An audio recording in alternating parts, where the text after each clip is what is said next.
Il nous fait vraiment l'honneur et le plaisir d'être à Saint-Émilion ce soir, et nous le remercions chaleureusement.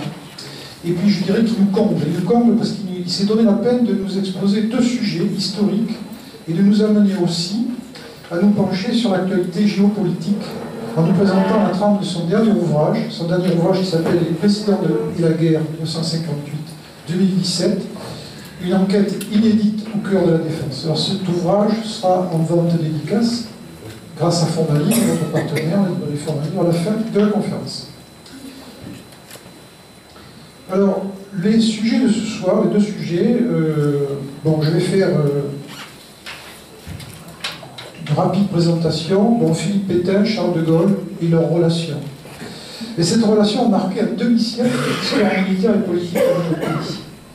Et vous l'avez traité, M. Servan, magistralement dans le chapitre d'un ouvrage qui est antérieur, qui s'appelle « Les grands biens qui ont fait la France ».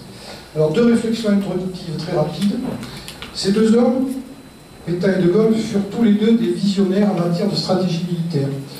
Alors, Philippe Pétain, bien sûr, c'est Verdun, mais ce fut aussi un homme qui était enseignant à l'école de guerre et qui, à ce moment-là, était un peu iconoclaste, puisqu'il divergeait sensiblement dans son enseignement de ce qui était à l'époque la doctrine stratégique qui basait tout sur l'offensive de l'infanterie en outrance, ce qu'on appelait la Furia Francese, qui a coûté très très cher en 1914 en Homme, et qui n'aboutit à rien, si ce n'est à enterrer les armées, pour la guerre dans les tranchées.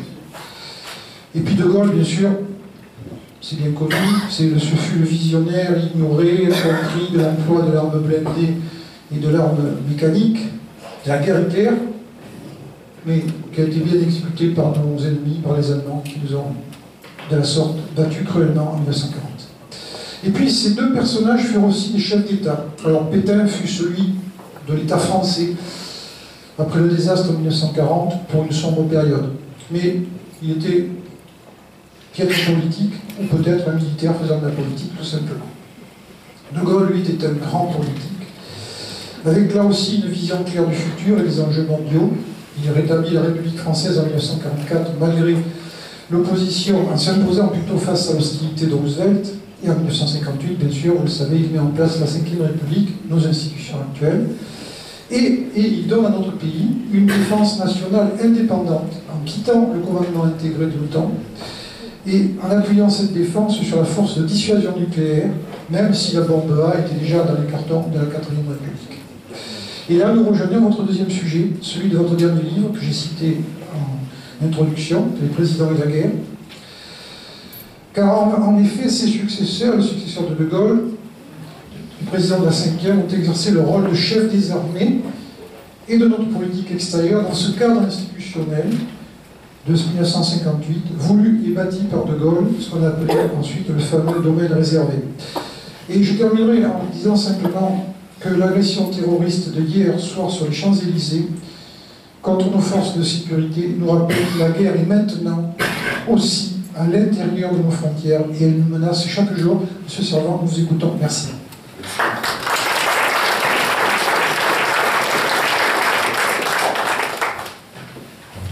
Merci beaucoup de votre présentation. Bonsoir à tous et à toutes. Merci de votre accueil. Je veux dire qu'avec mon épouse, on était ravis de venir et nous sommes tombés sous le charme de cette ville en arrivant que nous ne connaissions pas. Donc c'était vraiment une erreur magistrale de notre part. Donc on va la combler puisque malgré l'actualité et le fait que j'ai reçu beaucoup d'appels pour revenir sur Paris à cause de l'actualité, nous resterons demain avec mon épouse pour pouvoir avoir le temps de nous imprégner de cette ville, de sa beauté et de l'histoire qui est pour moi quelque chose d'essentiel. Moi qui suis tout le temps plongé dans l'actualité, ma formation d'historien, la phrase de Camus qui disait que le journaliste est l'historien de l'instant, c'est quelque chose qui m'a beaucoup marqué quand j'étais jeune. Tout cela fait que chaque fois que je me trouve dans des sites historiques, et où que l'on aille en France, on tombe sur l'histoire, le passé, et une histoire et un passé tellement extraordinaire que je préfère rester ici plutôt que de repartir à Paris, me balader dans les studios pour commenter une actualité assez triste. Alors, Bernard Ledoux est un peu ambitieux pour moi parce que je n'arriverai pas à traiter en une soirée deux livres, deux sujets. Donc sur le second, Les présidents et la guerre, 1958-2017, donc qui est une revue des 7 présidents de la Ve République. Donc je vous donnerai quelques éléments d'éclairage sur ce livre, pourquoi je l'ai voulu faire, qu'est-ce qu'il y a dedans, mais ça sera assez sommaire.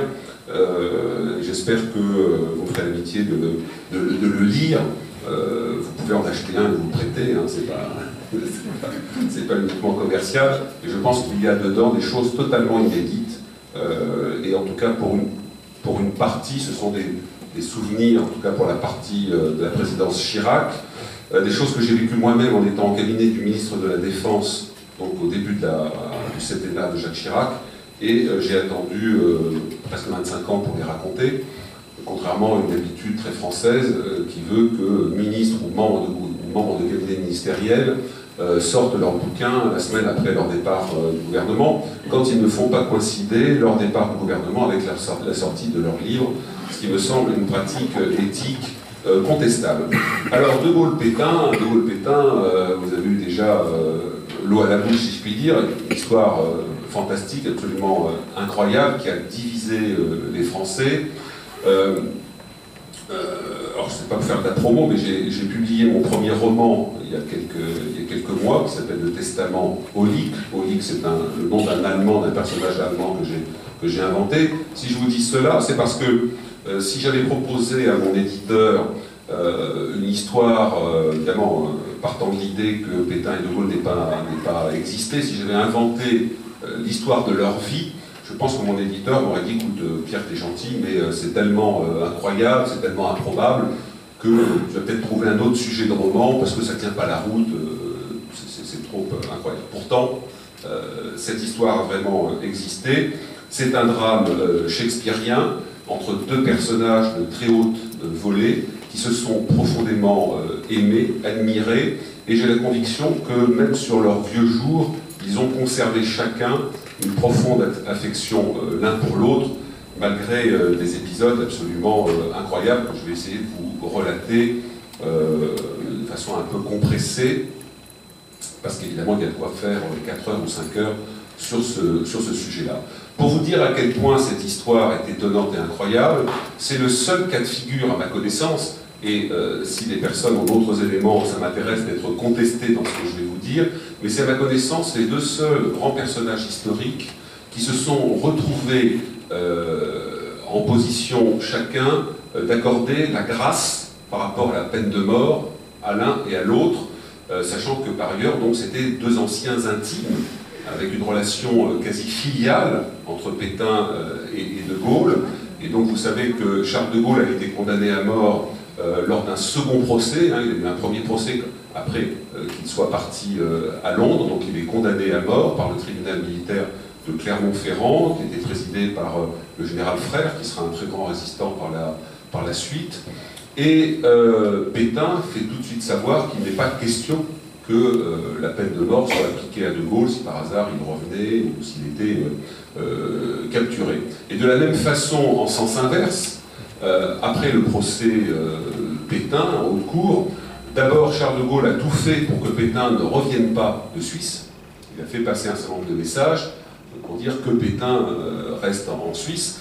Charles de Gaulle craignait énormément, notamment, que Pétain se fasse exécuter lors de son retour en France, qu'il y ait des groupes de résistants qui cherchent à lui faire la peau, et pour De Gaulle c'était insupportable. Donc il va déléguer un de ses plus proches, le général Pierre-Marie Koenig, l'homme de Bir Hakeim, capitaine de 40, général d'armée 44-45, Grand Croix de la Légion d'honneur 46, des destins extraordinaires comme le destin de Leclerc, de Haute-Cloque.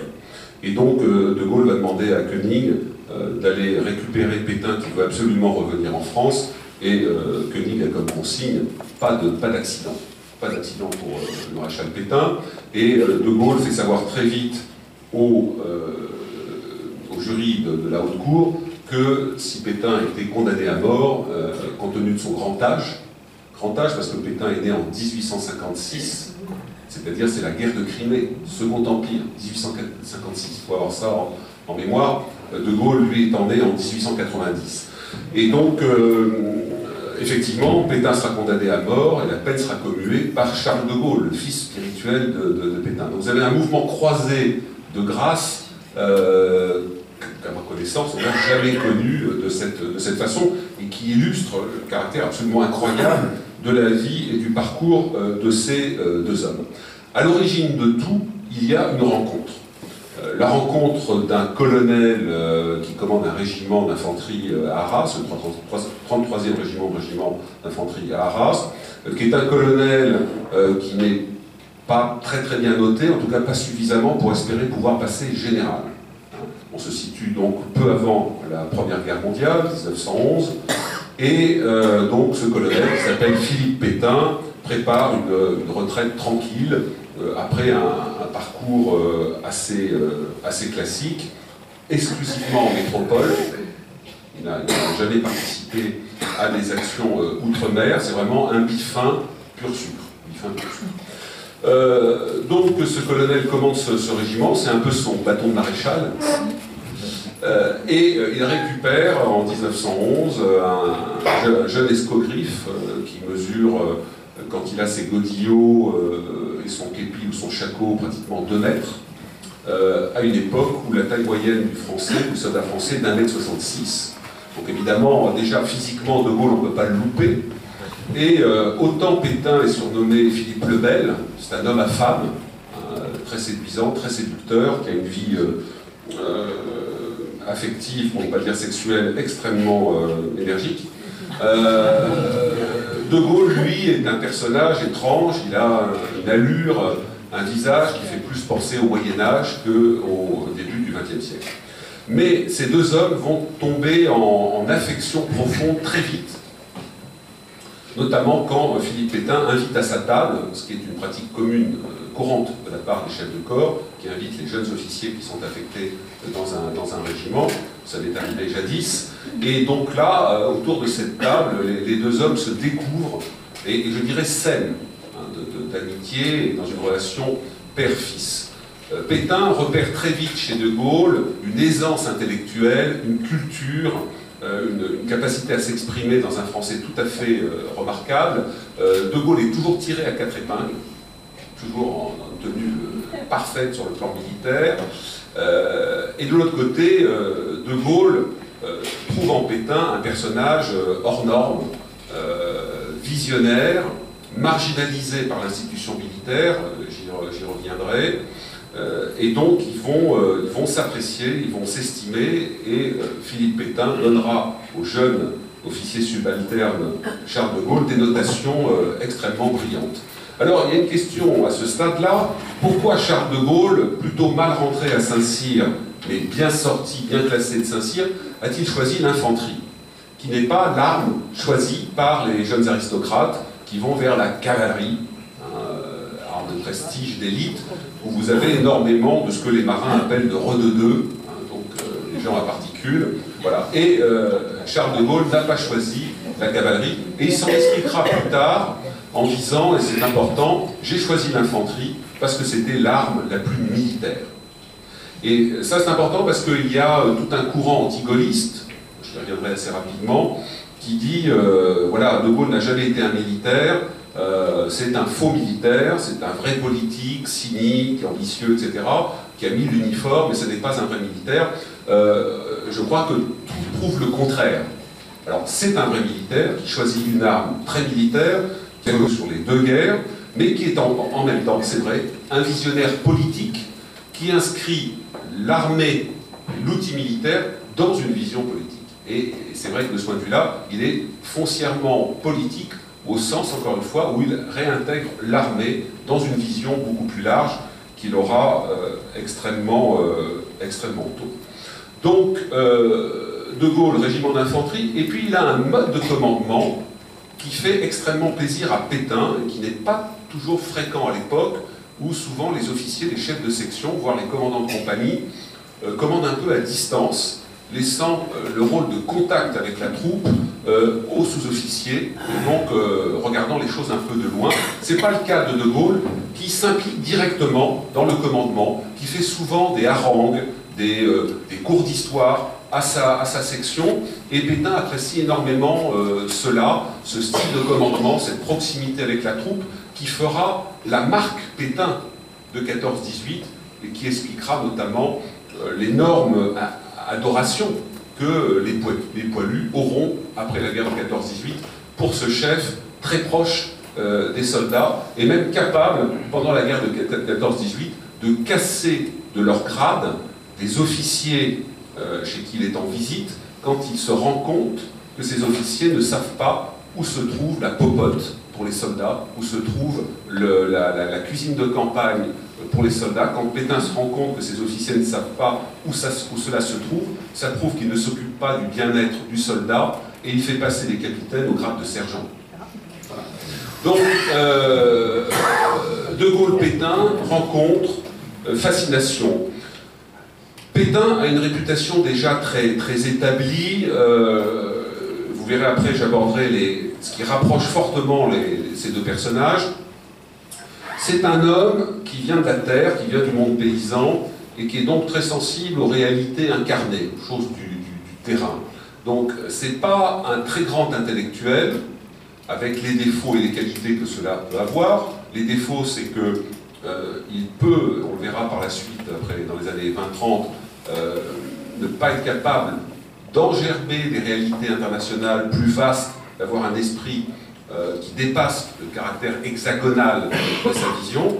La qualité, en revanche, c'est qu'il ne se pique pas de mots et qu'il est très sur son affaire, la tactique, les évolutions, et que ce n'est pas un personnage de mode. Donc il ne se coule pas dans la mode. Donc tout à l'heure, Bernard Ledoux vous a expliqué que la grande mode de l'époque post-défaite de 70, c'est l'offensive. Tous ceux qui ont vécu la défaite de 70, l'année terrible de Victor Hugo, traumatisme majeur pour les Français, estiment que finalement, si la France a été battue aussi rapidement, rappelez-vous, déclaration de guerre à la Prusse, 17 juillet, capture de l'empereur Napoléon III le 2 septembre, proclamation de la République, 4 septembre. Donc, pardonnez-moi l'expression, c'est une branlée express, très traumatisante.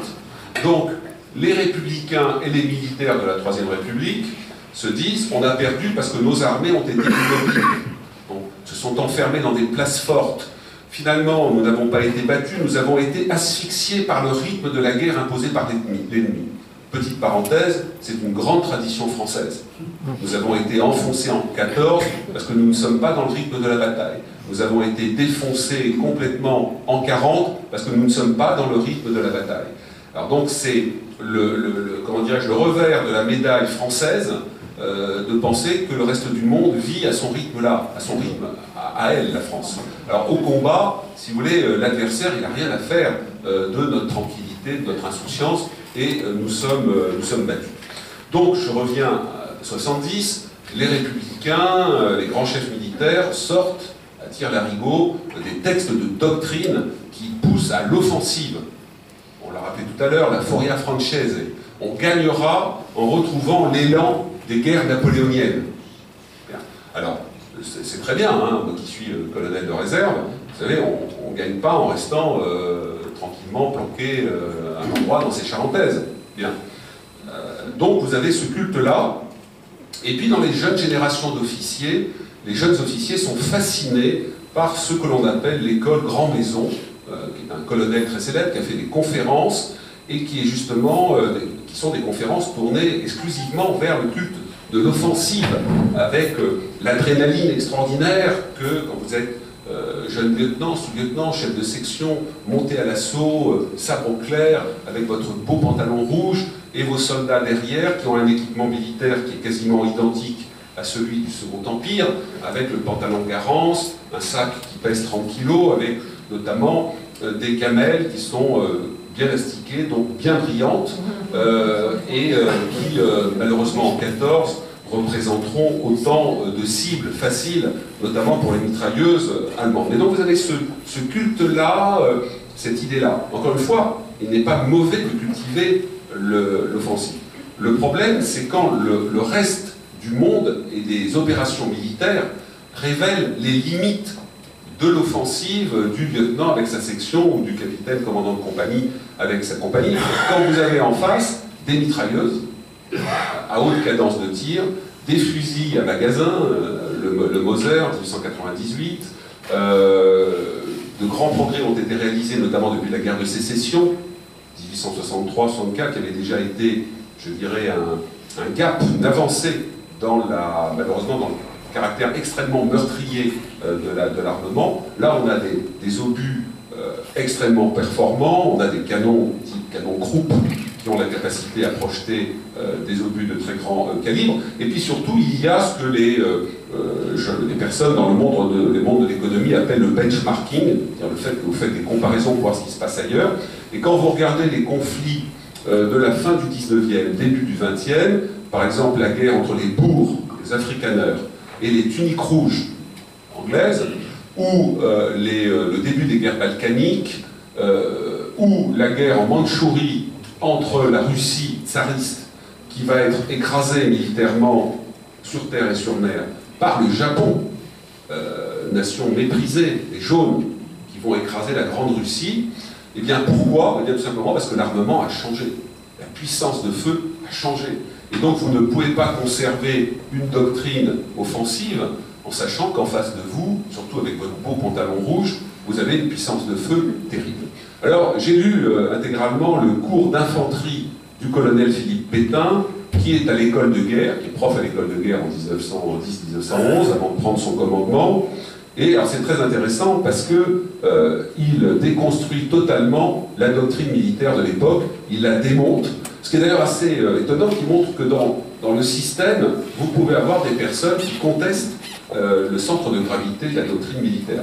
Et donc, Pétain reprend les exemples des deux guerres des boers contre les Britanniques, montre que c'est à cette époque que le commando est inventé, les commandos, avec un K, ça vient de l'afrikaner, c'est-à-dire des groupes d'hommes en petit nombre, évidemment pas en pantalon rouge, vert, bleu, mais en tenue kaki, felgrau, tenue beige, etc., et agissant avec une très grande mobilité, ce qui explique d'ailleurs que les Britanniques vont encaisser défaite sur défaite avant de se rétablir d'une façon d'ailleurs assez peu brillante, en inventant notamment des camps de déportation pour les familles des afrikaners. Je ne rentre pas dans le détail de cette bataille, vous en retrouverez des éléments dans mon roman sur le testament au livre, parce que c'est très intéressant.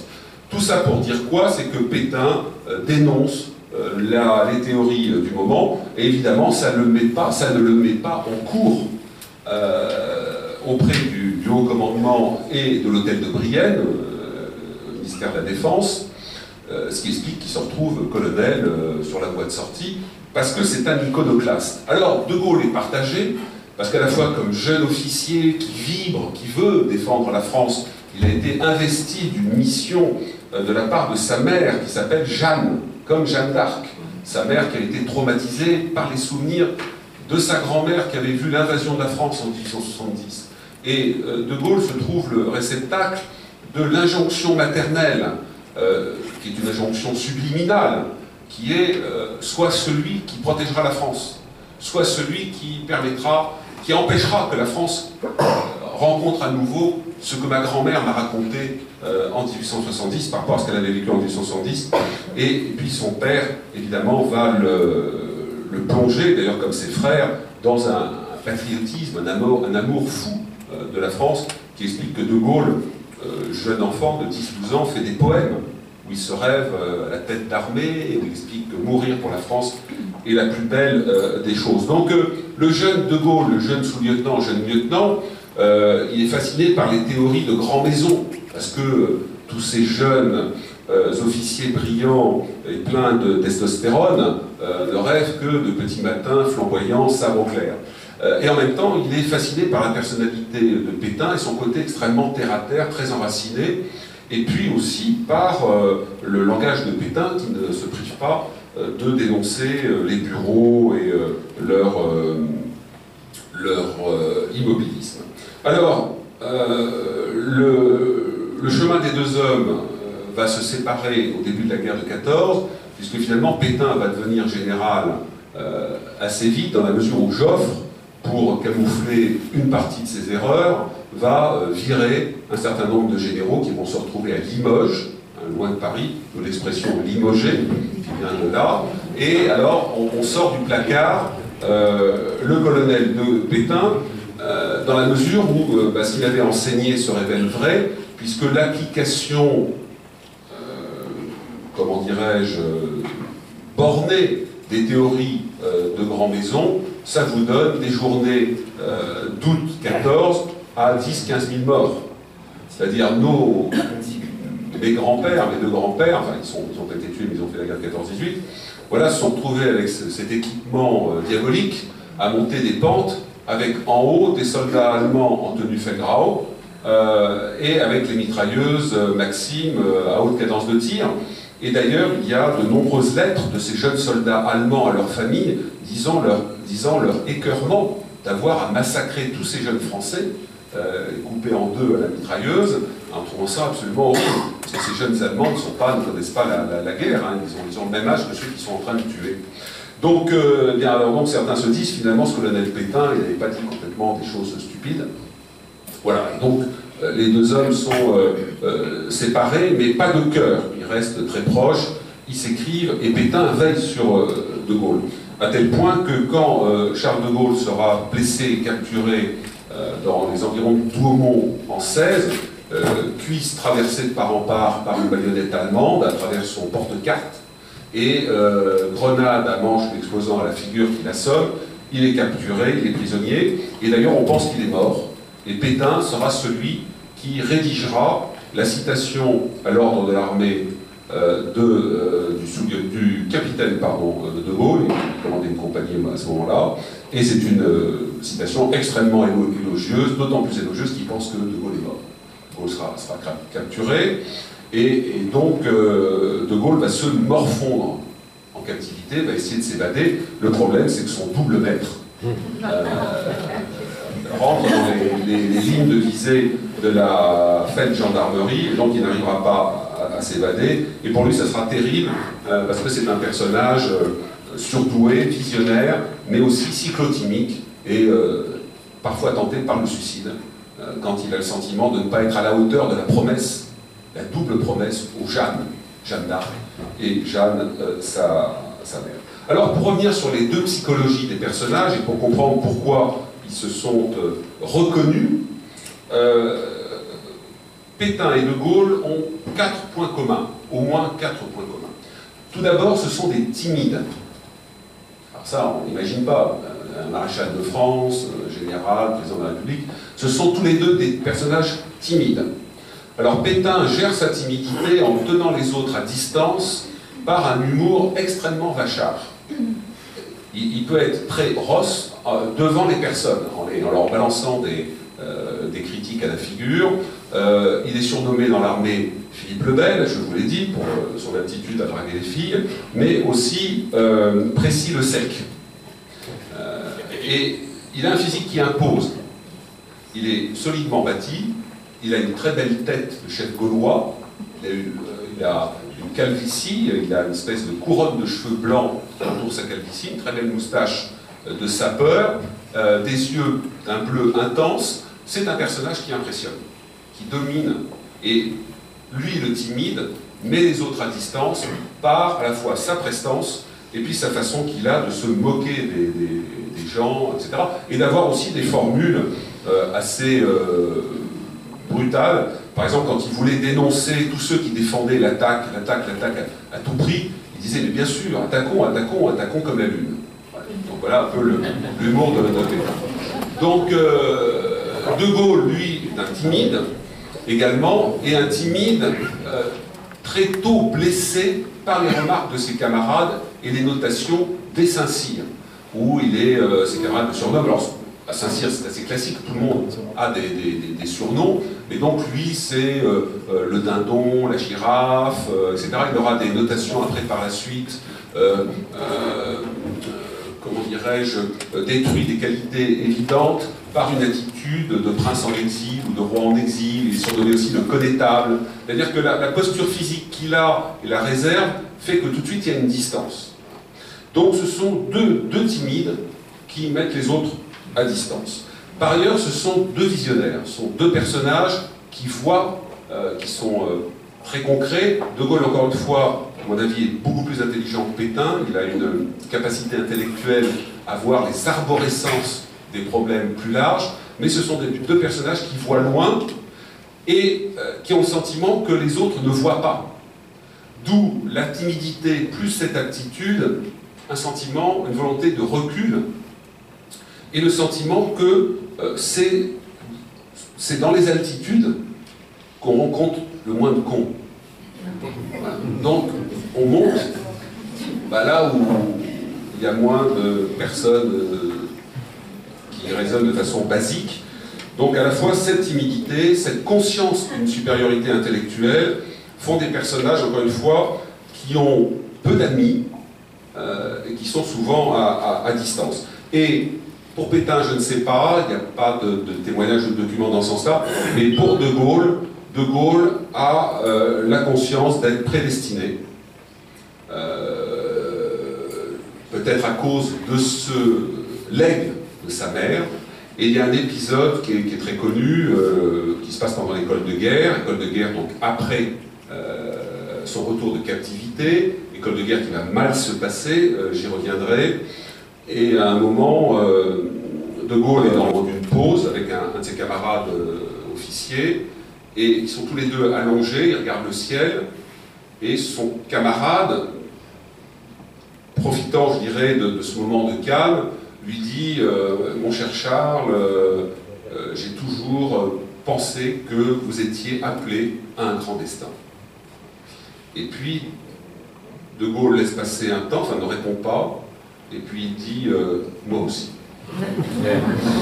Donc, voilà la configuration de ces personnages. Ils ont un troisième point commun, ce sont des grandes gueules. C'est-à-dire, c'est assez curieux pour des timides, et justement, peut-être parce que ce sont des timides, ils y vont cash. Et alors, ça n'arrange pas leurs affaires. Donc là, vous avez des exemples multiples, vous les trouverez à la fois dans les grands duels, dans la partie Pétain-De Gaulle que j'ai faite, et puis dans le livre que j'ai consacré à Pétain, qui s'appelle Le mythe Pétain, Verdun ou les tranchées de la mémoire. Alors, quelques histoires, parce que c'est quand même assez intéressant. Pétain, donc, est très volage, il a pas mal de maîtresses. Il paraît que quand il était chef de corps, à un moment, il avait la même maîtresse que Charles de Gaulle, ce qui montre qu'ils avaient des points communs qui allaient jusqu'à la séduction des mêmes femmes.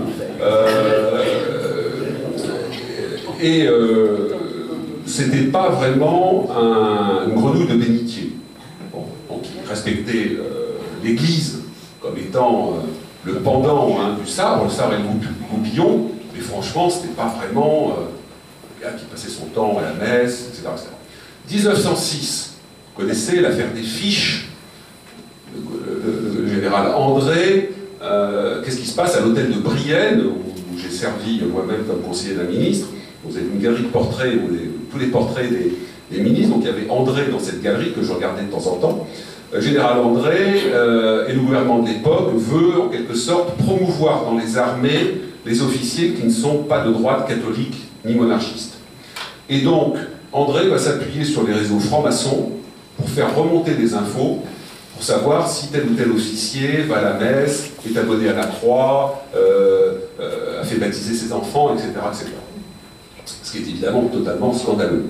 D'ailleurs, scandale, parce que ça va finir par sortir, et ça va faire sauter notamment le général André. Mais avant cette issue, Pétain, qui est plutôt perçu justement comme un officier républicain, un colonel, un chef de corps républicain, pas abonné à la Croix, ne passant pas son temps à l'église, sans enfant, ce qui le différencie de beaucoup d'officiers qui sont mariés, qui ont beaucoup d'enfants, reçoit donc un petit mémo du cabinet en lui disant est-ce que vous pouvez nous dire si tel ou tel officier va à la messe? Une acquisition incroyable. Pétain répond allant moi-même à la messe, et en tant que chef de corps me plaçant au premier rang, et n'ayant pas l'habitude de me retourner, je suis incapable de répondre à votre question. Donc évidemment, petite case en moins dans sa propre notation, et il n'est pas destiné à être général. À un autre moment, lors d'une manœuvre, donc un général réunit ses colonels après la manœuvre pour critiquer les manœuvres des uns et des autres, et ce général dit bien sûr, vous aurez compris, tel principe appliqué dans les manœuvres est absolument néfaste, cette inspiration est totalement à évacuer de vos têtes, et le général passe la parole au colonel Pétain. Alors, mon colonel, comment avez-vous construit votre manœuvre? Eh bien, mon général, et il explique qu'il avait en tête exactement ce que le général vient de dénoncer, et qu'il a construit sa manœuvre exactement de la façon que le général a considéré comme étant catastrophique. Donc voilà le personnage, sans compter ce que je vous disais à l'école de guerre, où très clairement il mettait en pièces les grandes théories militaires de l'époque, et d'ailleurs à la grande joie des jeunes officiers, qui à la fois étaient attirés par l'offensive, comme je vous l'ai dit pour De Gaulle, et en même temps étaient fascinés par ce colonel qui s'asseyait sur les textes de doctrine et en gros expliquait que le haut commandement racontait n'importe quoi. Donc vous voyez, personnage tout à fait étonnant. Et De Gaulle est fasciné par ça. C'est-à-dire qu'il y a dans la communion des âmes, chez De Gaulle, la perception que ce personnage est hors du commun. Et évidemment, quand De Gaulle rentre de captivité, il a quitté un colonel Pétain, il retrouve un maréchal de France, 7 étoiles. Pétain est le seul des maréchaux de la Première Guerre mondiale à avoir commencé la guerre comme colonel. Tous les autres étaient généraux en 14. Donc, pour De Gaulle, c'est évident. Son homme, son grand homme, la guerre l'a révélé. Et l'autre chose que De Gaulle se dit, c'est que s'il n'y avait pas eu la guerre, Pétain partait colonel. Ça veut dire que l'institution militaire est débile. Elle est incapable de gérer les visionnaires. Elle est incapable de gérer, comme on dirait dans l'entreprise, les hauts potentiels. Parce qu'ils sont ramenés sous le boisseau, ils sont réduits à un avancement procédurier, et, pardonnez-moi l'expression, s'ils ne vont pas lécher la babouche des cabinets à Paris, eh bien, ils n'ont pas de promotion. Donc, De Gaulle, dans son esprit très particulier, à la fois visionnaire, torturé par cette mission intérieure qu'il a reçue, construit cela. Et alors, malheureusement pour lui, mais en partie à cause de lui, très rapidement, il va se rendre compte que l'institution militaire ne le considère pas, lui, comme un visionnaire, mais plutôt comme un tocard. Alors pourquoi? Parce que De Gaulle fait l'école de guerre, et à l'école de guerre, à l'issue de l'école de guerre, il termine dans les derniers. Il est classé dans les derniers. Alors pourquoi? Pour deux raisons essentiellement. Excusez-moi.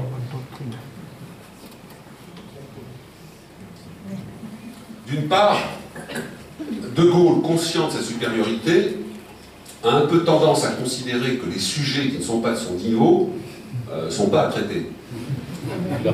Les examinateurs en face ne sont pas complètement ravis de cette attitude. Donc il se prend des bâches, de très mauvaises notes sur toute une série d'options et de matières.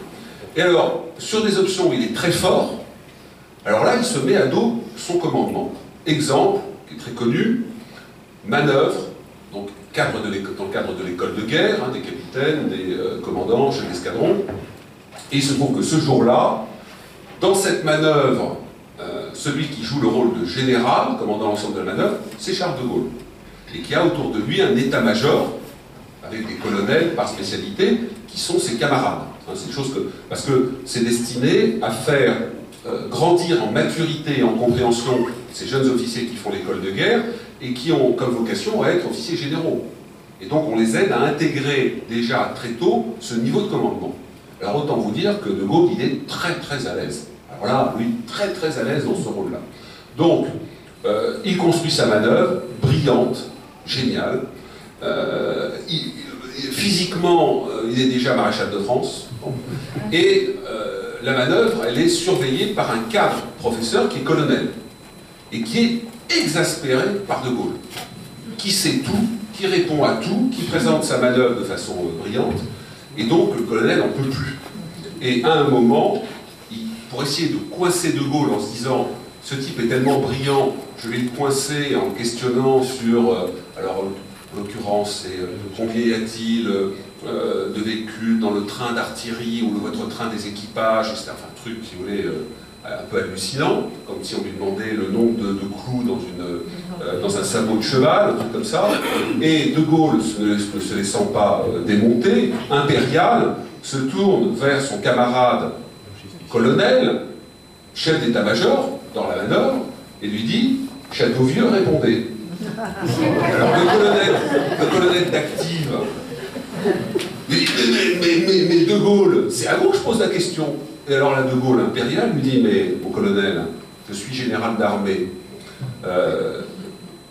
Croyez-vous que je vais m'occuper de telles questions? De minimis non curat praetor ». Le prêtre, on ne peut pas traduire par le curé des minimes n'est pas prêteur. C'est pas ça la bonne traduction. La bonne traduction, c'est le chef, le prêtre, ne s'occupe pas des questions subalternes. Et donc il dit, si je veux avoir en tête ma manœuvre et la dimension stratégique, j'ai des officiers d'état-major pour s'occuper de l'intendance. Bon, vous imaginez qu'avec tout ça, De Gaulle se retrouve dans le dernier tiers de l'école de guerre. Ça veut dire quoi? Ça veut dire que sa carrière militaire est fichue. Elle est fichue parce qu'il a été prisonnier 2 ans, là où ses camarades de Saint-Cyr, ceux qui ne sont pas morts, sont rentrés commandants, bardés de décorations, etc. Donc, pour De Gaulle, c'est fini.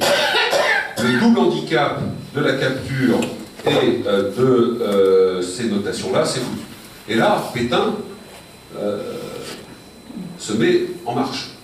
Et il tape sur la tête du général Hering, si je me souviens bien, qui est le commandant d'école de guerre, en disant « Attendez, si vous faites ça à De Gaulle, c'est à moi que vous le faites. » Pétain, il est maréchal de France, il est vice-président du Conseil supérieur des armées. C'est le vainqueur de Verdun. C'est l'homme qui a sauvé l'armée française en 17, toute petite pointure.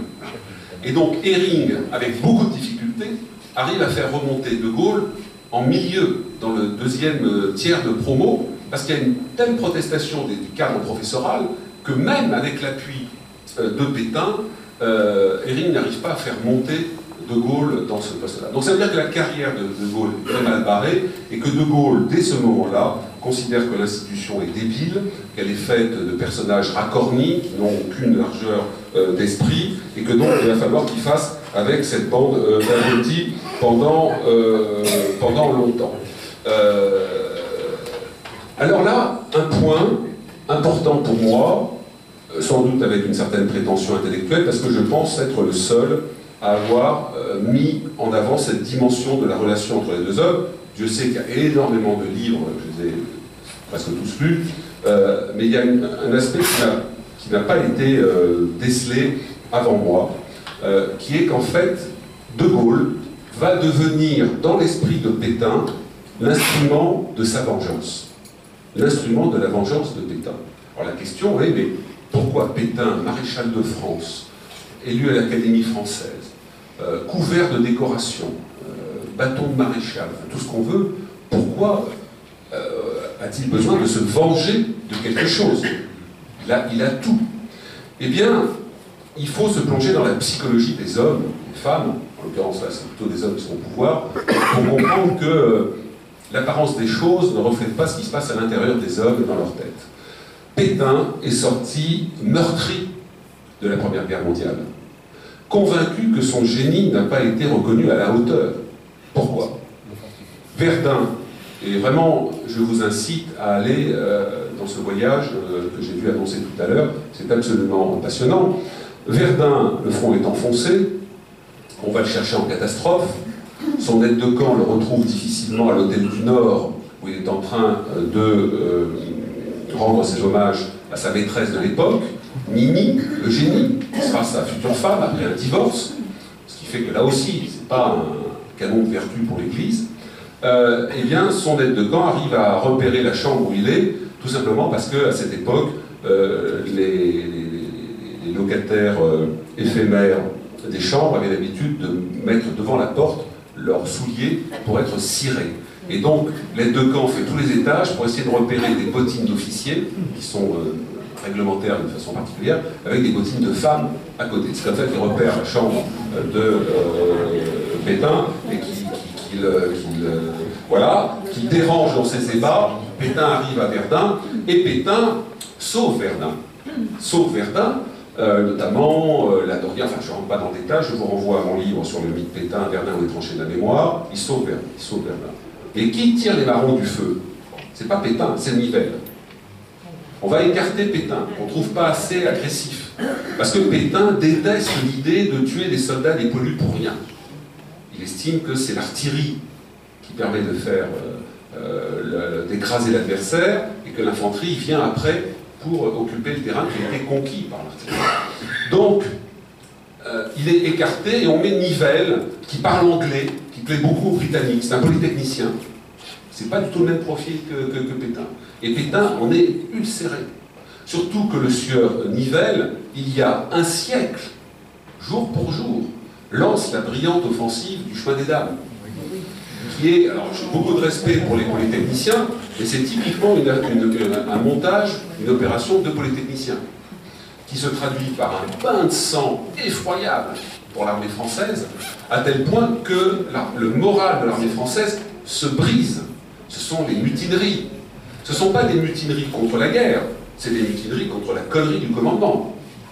Et Pétain est rappelé à ce moment-là pour remplacer Nivelle.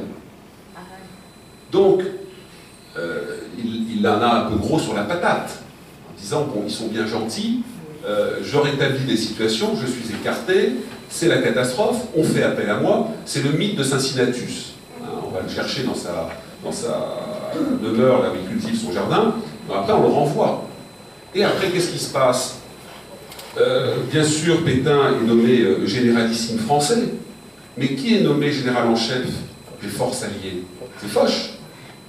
Foch qui, honnêtement, au début de la guerre, a été aussi aveugle que Joffre. Ce sont deux polytechniciens. Et, encore une fois, il y a d'autres polytechniciens. Il y en a un autre que j'aime beaucoup, qui est un maréchal, qui est absolument remarquable, le nom me reviendra, mais qu'importe. Donc c'est pas pour stigmatiser les polytechniciens, mais franchement, ils ont fait des démarrages de guerre épouvantables. Hein, on doit... on a pratiquement la moitié du 1,7 million de morts français fin de guerre sur l'année et demie ou les 2 premières années de guerre, sur lesquelles Joffre, avant d'être viré après la défaite de Verdun, porte une énorme responsabilité. Bon, je ne suis pas du tout joffriste, je suis galliéniste et lyotéiste. Bien, ça c'est pour les petites querelles de Chabert. Donc si vous voulez, Pétain, si vous regardez le film du défilé du 14 juillet 19, qui est-ce qui défile en tête? C'est Joffre et Foch. Lui, il est derrière. Donc, il a une blessure profonde qui va jouer un rôle essentiel dans Vichy et dans sa volonté de rester au pouvoir après. Et il va faire de Gaulle l'instrument de sa vengeance contre ce qu'on appellerait aujourd'hui l'establishment. Et il va commencer en 1927 d'une façon absolument époustouflante. Et si j'ai la prétention d'être le seul à avoir noté ça, c'est que, sans doute, parmi les auteurs, je suis le seul à être hybride, civil et militaire. Et d'être capable de lire les traditions militaires, comment ça se passe, qu'est-ce que ça veut dire sur le plan de la psychologie. Je vais vous donner une illustration de cela. Donc, Pétain avait demandé que De Gaulle soit mis en première partie, en premier tiers de la promotion d'école de guerre. Ça n'a pas été fait. C'est une nouvelle insulte à lui. Parce que De Gaulle, dans l'esprit de Pétain, c'est Pétain. Donc, c'est un camouflet. Et Pétain, il faudra qu'on rende justice à De Gaulle. En 1927, parce que c'était un personnage têtu, il se dit, j'ai trouvé le moyen d'humilier l'école de guerre et de réhabiliter mon poulain. Et il demande à Charles de Gaulle de faire 3 conférences sur des thèmes prestigieux, 3 conférences en gants blancs, grand uniforme, à l'école de guerre, et il annonce qu'il sera présent au premier rang. Ce qui fait que tout le monde est obligé d'être là. Donc, je peux vous assurer que les militaires, selon une expression militaire, chroment sérieusement. Alors, chromer, ça veut dire, vraiment à travers la gorge, se dire comment ce petit con de Gaulle, il va nous faire 3 conférences dans le grand amphi de l'école militaire, alors qu'on l'a noté pour le mettre au dernier tiers, et le maréchal est là. Je peux vous assurer que c'est une histoire incroyable, c'est un événement majeur. Mais le point sur lequel je veux insister, c'est que vous allez voir comment Pétain, qui est un metteur en scène incroyable et un cabot, un acteur, je vous donnerai aussi des illustrations de cela, il va pousser au maximum l'humiliation de tous ceux qui, à travers l'humiliation de De Gaulle, l'ont humilié lui. Qu'est-ce qui se passe quand vous allez vous exprimer dans un grand amphi à l'école militaire, ce que j'ai fait souvent comme professeur de l'école de guerre, mais également dans d'autres occasions quand j'étais invité par un officier général, commandant l'école de guerre, ou une autre haute personnalité. Donc, on se retrouve dans un petit salon à côté, donc De Gaulle, en grand U, sabre au côté, se retrouve avec évidemment le maréchal Pétain, quelques membres de l'état-major, le général commandant l'école de guerre qui est sur des charbons ardents, et là on discute 2 secondes, et puis à un moment, l'aide de camp du maréchal Pétain arrive en disant « Monsieur le maréchal, la salle est prête ». Donc la salle est prête, c'est quoi? Puisque moi j'ai vécu ces scènes dans des deux côtés, c'est-à-dire à la fois comme conférencier et comme officier dans la salle. Donc l'aide de camp est venue en disant le maréchal rentre, enfin à mon époque il n'y avait pas de maréchal, mais bon, donc la haute autorité militaire va rentrer dans 3 minutes. À ce moment-là on se met tous debout, on garde à vous. Et on attend à voir arriver la haute autorité. La haute autorité rentre, salue la salle, messieurs repos, asseyez-vous, et soit il monte à la tribune pour parler, soit il passe la parole. Quand j'étais conférencier, j'ai arrivé derrière l'officier général. À ce moment-là, le général se tourne vers moi en me disant « Monsieur Servan, la tribune vous montez à la tribune, vous parlez. » Donc, vous imaginez l'amphi de l'école de guerre bourré, par obligation, et l'aide de camp, alors disant « Voilà, le maréchal rentre dans 3 secondes. » Tout le monde regarde à vous.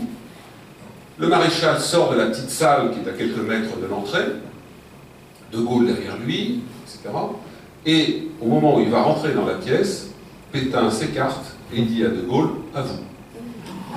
Et donc De Gaulle entre dans la salle avec un amphi plein au garde à vous devant ce petit con de capitaine par démaillement qui fait chier tout le monde. Et alors c'est... Voilà. Et Pétain rentre derrière avec un sourire large comme ça, s'assied au premier rang, ravi d'entendre derrière toutes les insultes qui se déversent sur De Gaulle, ce faillot, ce protégé, c'est scandaleux, c'est honteux, etc. Et Pétain est aux anges. Il aurait aimé qu'un de ses supérieurs, quand il était blacklisté par l'armée, lui fasse la même chose. Et évidemment, De Gaulle fait des conférences magistrales, sans notes, apprises par cœur. Et c'est un double camouflé. Voilà. Donc voilà comment se noue la relation. Le dernier point de la relation, et puis j'irai peut-être un peu plus vite sur la suite, c'est que Pétain reconnaît dans De Gaulle tellement son fils qu'il va le prendre à son cabinet, qu'il va en faire son nègre, un de ses nègres, car Pétain est à l'Académie française, mais il ne sait pas écrire une ligne, il sait très bien corriger, sujet, verbe, complément. Il ne supporte pas précis le sec, il ne supporte pas les trucs spongieux. Mais De Gaulle va avoir un traitement particulier qui crée des dissensions dans le cabinet du maréchal Pétain. Pourquoi? Parce qu'il a droit à un bureau seul. Et que par ailleurs, Pétain ne corrige jamais un papier de Gaulle. C'est-à-dire ne modifie jamais un papier de Gaulle, alors qu'il caviarde tous les autres papiers qui remontent du cabinet, il les renvoie. Enfin, De Gaulle, jamais. Donc, le petit chéri de Pétain, ça commence là aussi, si vous voulez, pardonnez ma expression, mais à gonfler sérieusement. C'est important aussi, parce que tout ce que je vous dis sur le plan de la plaisanterie, si vous gardez ces clés-là dans votre tête, vous comprenez la suite, vous comprenez l'avant Vichy, vous comprenez Vichy, etc. Tout ça s'inscrit dans une continuité psychologique et intellectuelle. Alors pour aller plus loin dans cette complicité, cette estime, même la fascination que Pétain a pour De Gaulle, à travers ce brio, cette mémoire, cette culture, cette dimension dans tous les sens du terme, en même temps, pour Pétain, De Gaulle, c'est un instrument de vengeance, et comme parfois les pères vis-à-vis de leur fils, ce fils, il a intérêt à pousser à l'ombre du tuteur, et pas à distance. Et Pétain va avoir des gestes, des complicités avec De Gaulle qu'il n'a eu pour aucun autre officier. Je vous donne un autre exemple, une autre histoire très intéressante qui a été racontée par Charles de Gaulle. On est dans les années 28 et Pétain est attendu à Verdun pour une très grande cérémonie dans la cathédrale de Verdun. Évidemment, Pétain, le sauveur de Verdun, c'est un immense événement.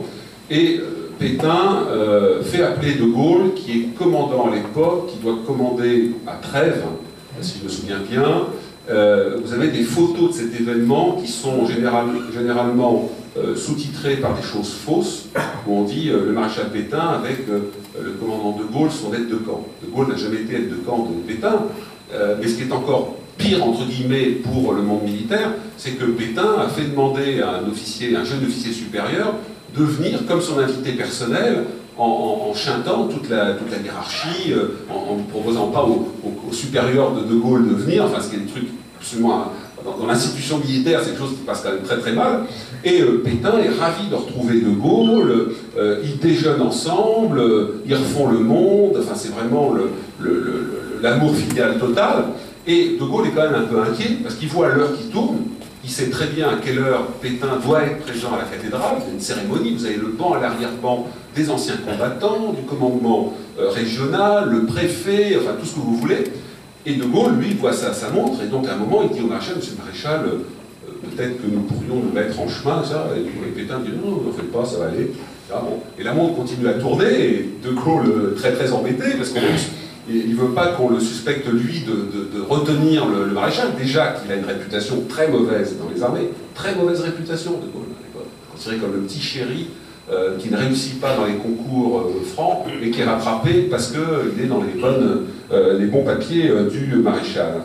Et donc, quand même, à un moment, de Gaulle, on dit, monsieur le maréchal, au début de la cérémonie, t'es prévu il y a un quart d'heure, peut-être il faut y aller, etc. Donc, Pétain dit, on y va. Donc, très, très, très grand seigneur, donc, Pétain rentre dans la voiture, côté droit, de Gaulle côté gauche, et puis, il s'approche de la cathédrale, et là, le chauffeur s'apprête à déposer le maréchal à l'entrée de la cathédrale. Sachant qu'à l'intérieur, tout le monde est tourné vers l'entrée de la cathédrale.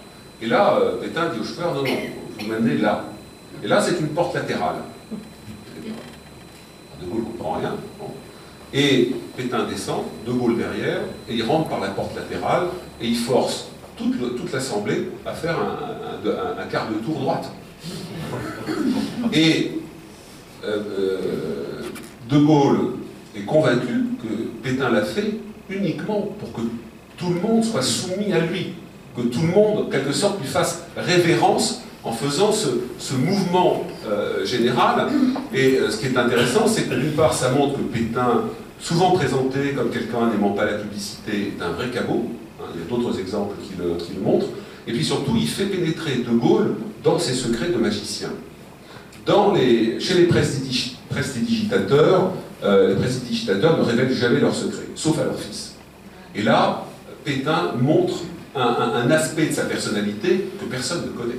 À savoir qu'il adore le faire rentrer à l'école militaire en premier pour créer la surprise générale. Là, il rentre par le côté pour les obliger tous à bouger. Et il y a de très nombreux exemples dans ce sens. Alors, c'est l'amour, c'est l'admiration, mais on va passer de l'adulation à la distance, et de la distance à une certaine forme de détestation, en tout cas de rupture. Alors les deux hommes vont rompre, d'abord pour une histoire de paternité littéraire. Et comme ce sont deux timides et deux orgueilleux, ça va chauffer. Déjà, de Gaulle s'affranchit de Pétain en faisant publier en 1932 dans le fil de l'épée ces 3 conférences de l'école de guerre, les 3 fameuses conférences. Pétain n'apprécie pas. Il n'a pas autorisé de Gaulle à le faire. De Gaulle, c'est l'instrument de sa vengeance. De Gaulle n'a pas à s'autonomiser, à essayer d'acquérir une notoriété en se servant du tremplin que Pétain lui a donné. Donc déjà, ça grince. D'autant plus que dans l'entourage de Pétain, de plus en plus d'autres officiers disent à Pétain, mais vous savez, méfiez-vous de Gaulle. C'est un ambitieux, c'est un ingrat. Bon. La seconde étape, alors là, c'est vraiment la rupture totale, c'est 1937, la France et son armée. De Gaulle a été un des nègres de Pétain, et le nègre le plus apprécié de Pétain, notamment pour un livre que Pétain voulait faire qui s'appelait Le Soldat, et qui était une très longue rétrospective du rôle du soldat français, et de Gaulle avait écrit énormément de chapitres. Comme je vous l'ai dit, ces chapitres n'étaient pas retouchés, mais pour Pétain, ce travail lui appartient. C'est lui le commanditaire du nègre. Par ailleurs, c'est ce qu'on appelle un travail d'état-major. beaucoup d'officiers généraux font bosser des officiers d'état-major, et ça leur appartient. Sauf que De Gaulle a gardé des doubles de sa copie. Et puis, donc, il s'enquiert, il veut savoir si Pétain va sortir le livre, et puis il s'aperçoit que Pétain a mis ça dans un tiroir qui ne le sort pas. Et De Gaulle, qui s'émancipe de plus en plus, qui trouve que Pétain, l'ancien visionnaire, ne l'est plus, et en quelque sorte, à force d'être coulé dans le bronze des statues, a lui-même coulé son propre esprit visionnaire, Pétain, dans le bronze, dans les reins, et donc a du mal à lire la modernité des années 30 et de ce qui se passe, en l'occurrence notamment la République de Weimar, qui déjà commence à entraîner ses divisions blindées en Russie soviétique. Hitler, en 1933, trouvera déjà un embryon d'armée blindée constitué par la République de Weimar. Alors, De Gaulle s'émancipe complètement et il publie La France et son armée, où il reprend complètement tous les chapitres qu'il a fait, il les complète par les chapitres qui n'avaient pas été écrits sur la Grande Guerre, et il fait une dédicace, mais alors sirupeuse, hein, si vous touchez le livre, il ne décolle pas tellement, c'est collant, pour Pétain, en essayant de l'envelopper dans la glu de l'admiration, une dédicace absolument extraordinaire. Mais alors là, Pétain, il n'apprécie pas du tout.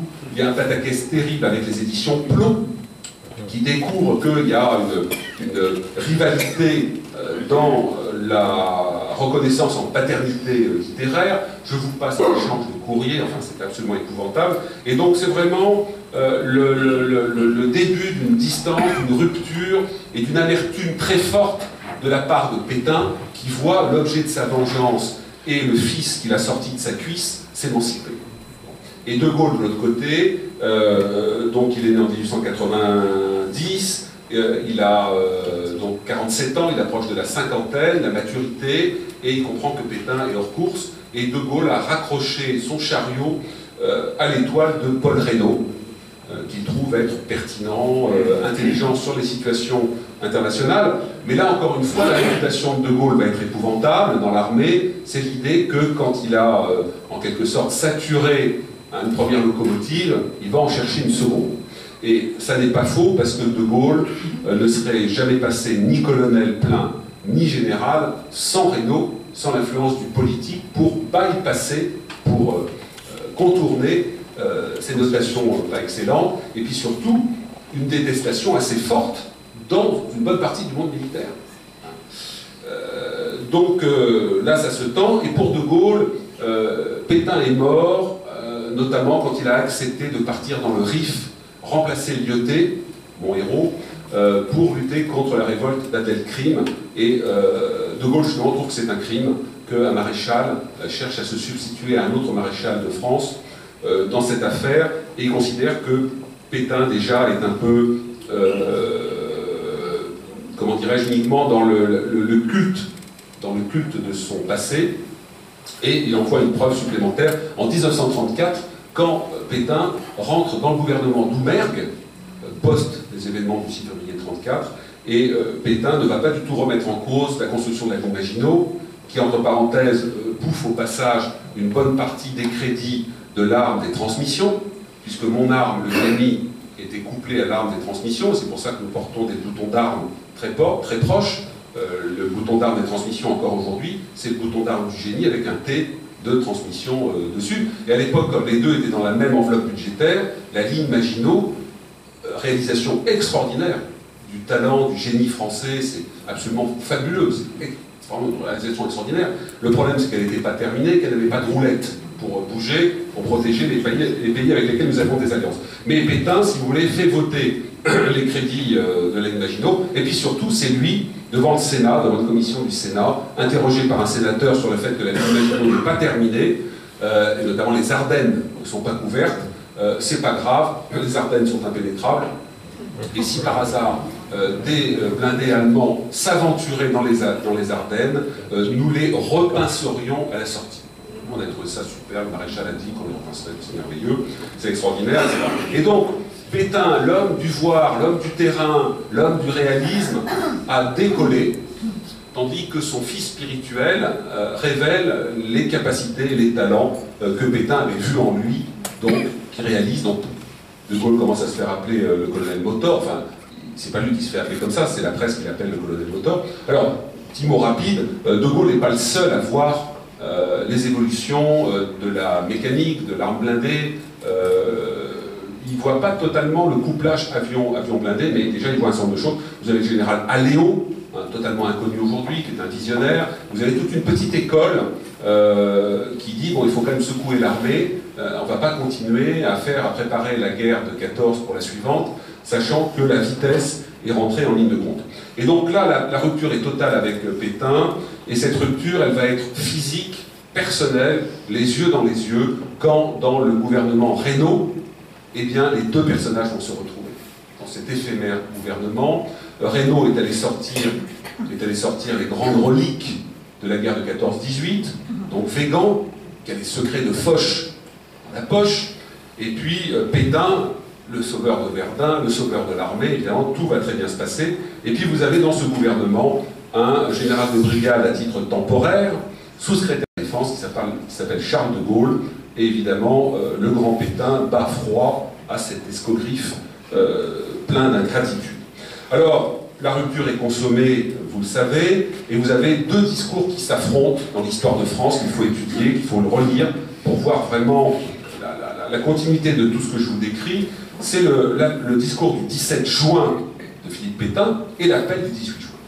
Et là, vous avez vraiment deux univers, deux mondes qui se révèlent, c'est-à-dire de la part de Pétain, la non-compréhension de ce dans quoi on est rentré, après la défaite, l'enfoncement du 10 mai 40 par les divisions blindées, l'absence de compréhension de ce qu'est également le régime nazi, qui prend pour...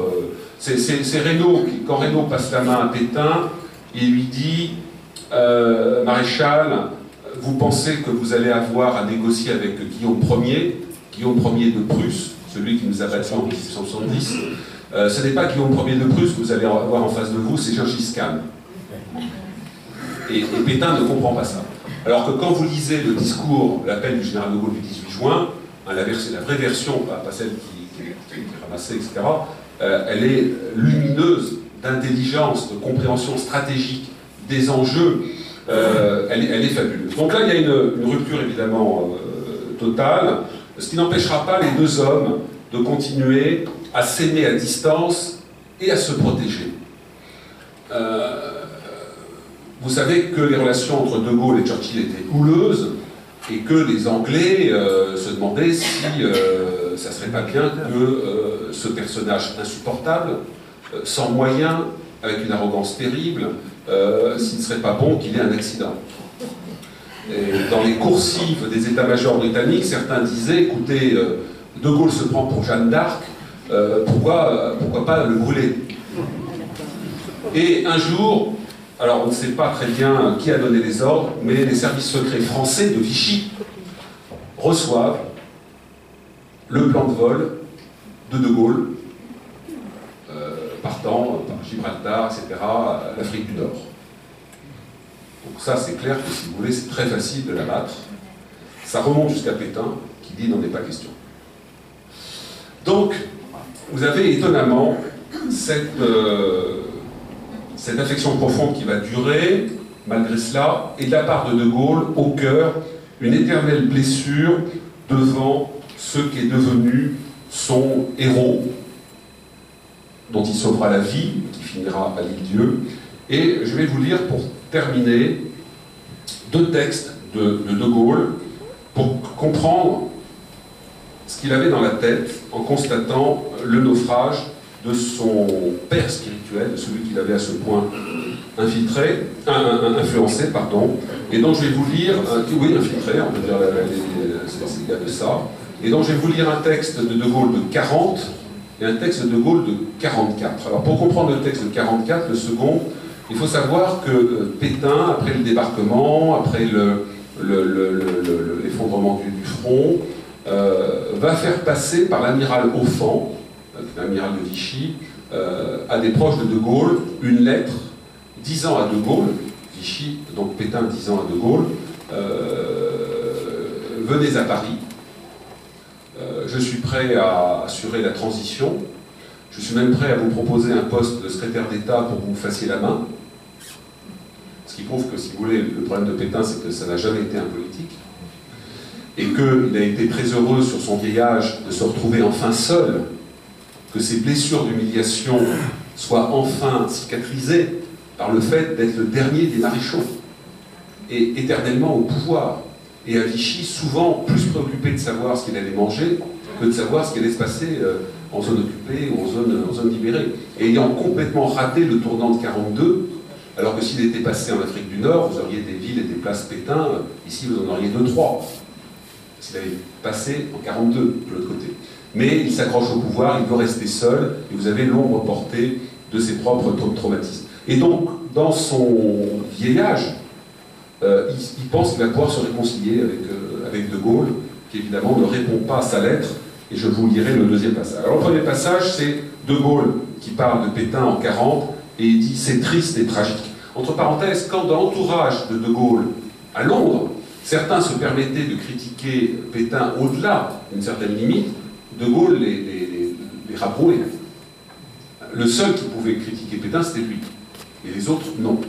Alors, voilà ce que De Gaulle dit de Pétain. C'est triste et tragique. La vieillesse est un naufrage, et avec l'âge, les défauts deviennent monstrueux. Pauvre vieux maréchal. Jadis, il a conduit, sans trop y croire d'ailleurs, les armées françaises à la victoire. Et le voilà qui les a menés maintenant à la capitulation. Il a 84 ans. Que n'est-il parti à temps? Hélas, hélas, à son âge, on ne part plus, on s'accroche. L'ambition sénile l'a saisie, misérable enveloppe d'une gloire passée. Il s'est hissé, faute de mieux, sur le pavois de la défaite. Les années ont rongé son caractère. Il n'est plus qu'une planche pourrie. Le maréchal de France se transforme en garde champêtre grondeur. J'ai pris position contre lui. Cela m'a été très dur, très dur. C'était une nécessité nationale. C'est maintenant un vieillard dominé par l'égoïsme et livré à la ruse. Il deviendra capable de tous les mensonges. C'est une vieille ficelle, croyez-moi, je le sais, je le connais bien. Il aime le pouvoir. Il est flatté qu'on soit allé le tirer de sa retraite pour le remettre en selle. Son attitude est celle d'un homme âgé qui veut prendre les rênes. Et voilà pourquoi il se déshonore dans cette aventure. Ah, il ne m'aura pas, il ne m'aura pas. 44. Après les lettres d'offense, de réconciliation que De Gaulle, évidemment, laisse de côté. Et voilà ce qu'écrit De Gaulle. En fin de compte, c'est vers De Gaulle qu'est tombé Pétain. Maintenant, c'est l'habitude de Gaulle de parler de lui à la troisième personne. En fin de compte, c'est vers De Gaulle qu'est tombé Pétain. Quel aboutissement, quel aveu. Ainsi, dans l'anéantissement de Vichy, Philippe Pétain se tourne vers Charles de Gaulle. Voilà donc le terme de cette affreuse série d'abandons, où, sous prétexte de sauver les meubles, on accepta la servitude. Quel insondable malheur fit qu'une pareille politique fut endossée par l'extrême vieillesse d'un chef militaire glorieux. En lisant les textes que l'on m'a fait remettre, donc les textes d'offense, lui disant « venez à Paris, je vous accueillerai, on va s'entendre », en lisant les textes que l'on m'a fait remettre de sa part, je me sens tout à la fois rehaussé dans ce qui fut pour moi toujours ma certitude, entre parenthèses de la grandeur de Pétain, et étreint d'une tristesse indicible. Monsieur le maréchal, vous qui avez fait jadis un si grand honneur à nos armes, vous qui fûtes autrefois mon chef et mon exemple, où donc vous a-t-on conduit? Où donc vous a-t-on conduit? Ce qui est intéressant à la fin du texte, c'est que De Gaulle donne les circonstances atténuantes à Pétain. Où donc vous a-t-on conduit? Détournement de vieillards, détournement de grands vieillards, détournement de grands vieillards glorieux mais séniles. Voilà la façon dont De Gaulle, qui n'a pas revu Pétain depuis 40 et qui ne le reverra jamais, est arrivé. Et De Gaulle fera déposer des gerbes, alors pas toutes les années comme François Mitterrand, mais pour les grands crus de la bataille de Verdun, il honorera son ancien maître. Merci de votre attention, et puis en 2 secondes je vais passer à l'autre livre.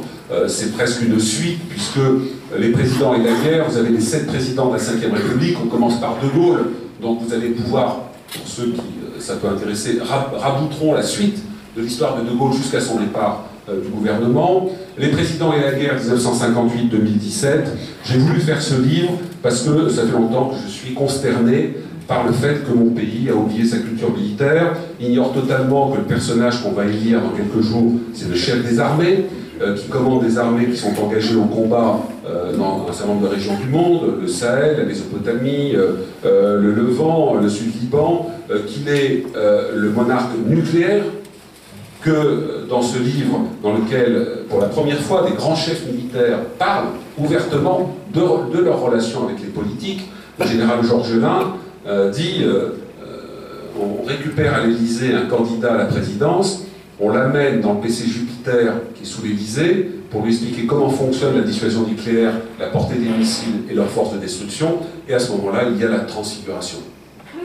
Et c'est pour ça qu'il n'y a pas de président normal sous la Ve République. C'est vraiment une stupidité. Donc, ce livre, je l'ai fait pour raconter comment les choses se passent à l'intérieur, les relations avec les grands chefs militaires, comment les décisions sont prises, la psychologie aussi.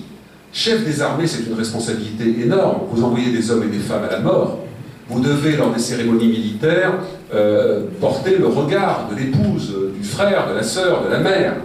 Donc c'est une responsabilité considérable, d'autant plus dans la période actuelle où nous sommes en guerre, à l'intérieur et à l'extérieur.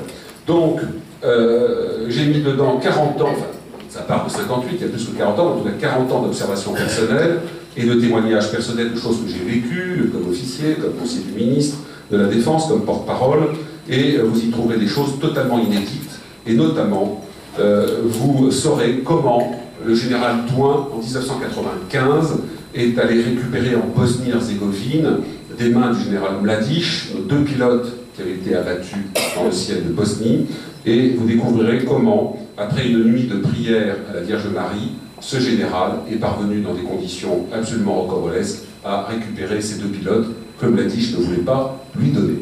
Voilà, merci de votre attention.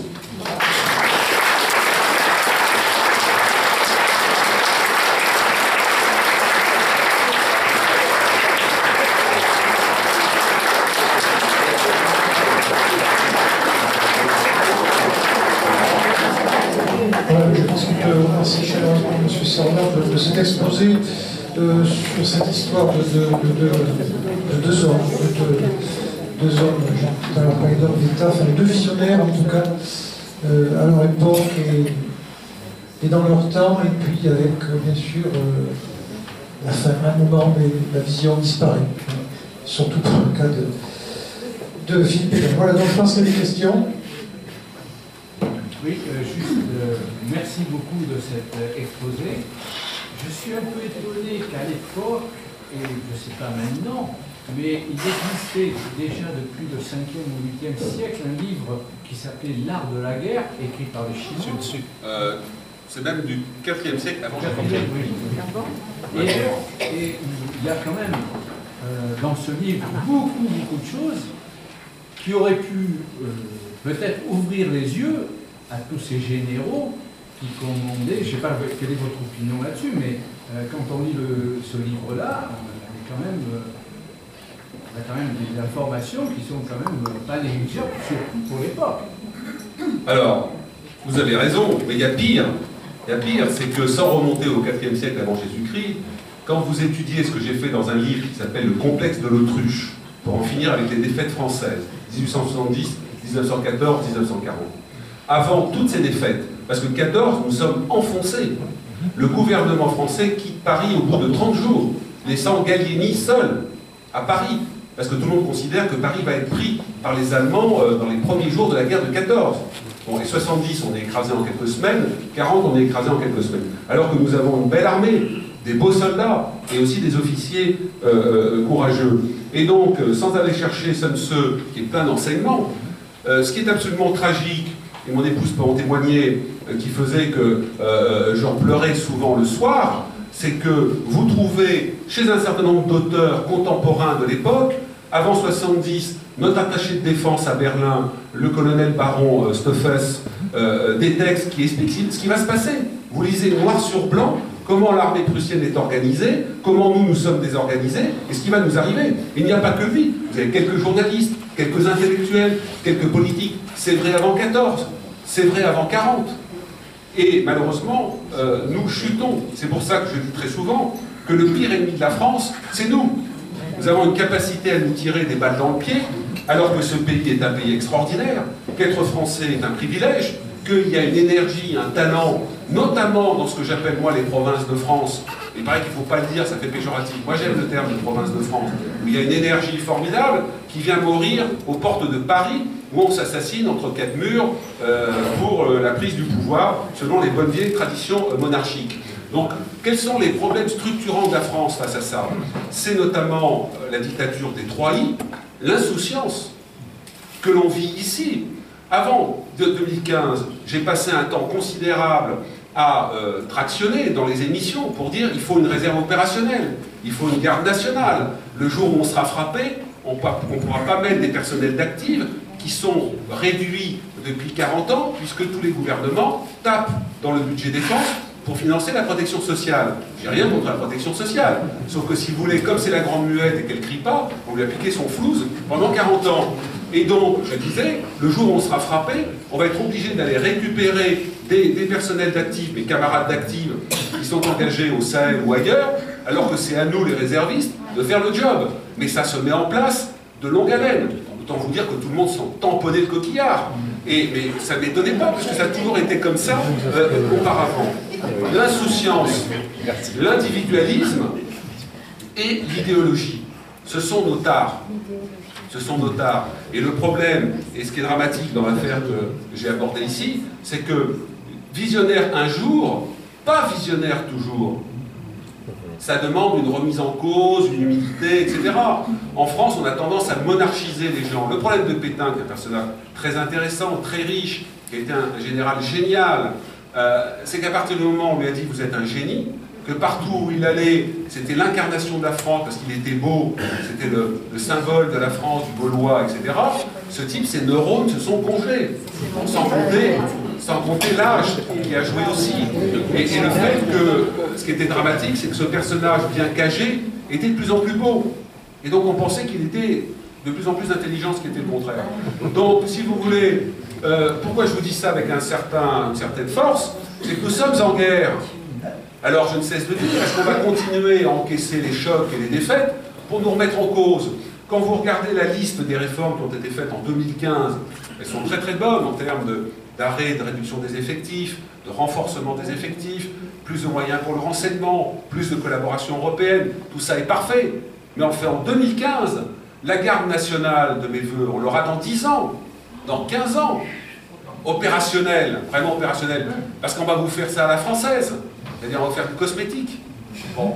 Donc voilà, donc ça me fait bouillir, parce que moi qui suis grand-père de 5 petits-enfants avec mon épouse, j'ai pas envie de leur laisser un pays dans un état de fragilité, de menace. Sachant que nous ne sommes pas à l'orée d'une 3e guerre mondiale, c'est plus compliqué. Nous sommes à l'orée d'un nouveau cycle de l'humanité qui fait que nous avons pour 50 ans de violence, pas nécessairement de la violence. On n'aura peut-être pas 50 millions de morts, sauf si certains commencent à jouer avec les pétards nucléaires.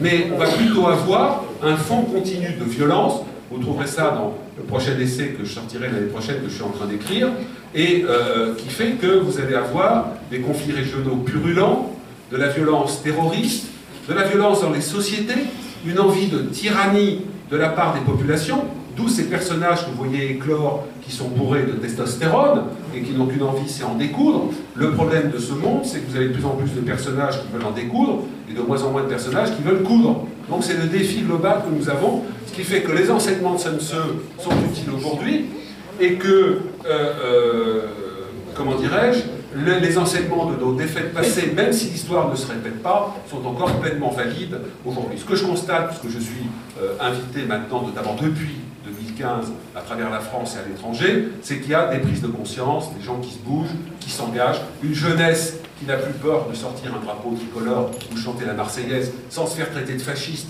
ce qui était habituel quelques années auparavant. Donc il y a des choses positives et j'ai fortement confiance. Malgré cette capacité française à se tirer toute seule des balles dans le pied, j'ai confiance dans la France et dans les Français.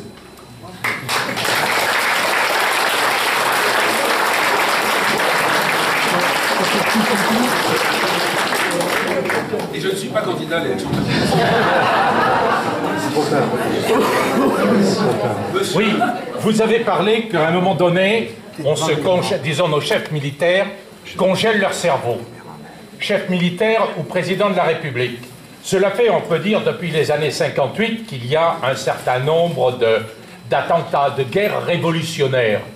Pourquoi n'a-t-on rien fait contre la guerre révolutionnaire et que l'on commence, alors que l'on a un certain nombre de théoriciens, Chateau-Jobert, Trinquier, Argout, d'accord, ils sont peut-être... Personne ne sait de quoi vous parlez. D'accord, non mais ce sont des théoriciens, Oui.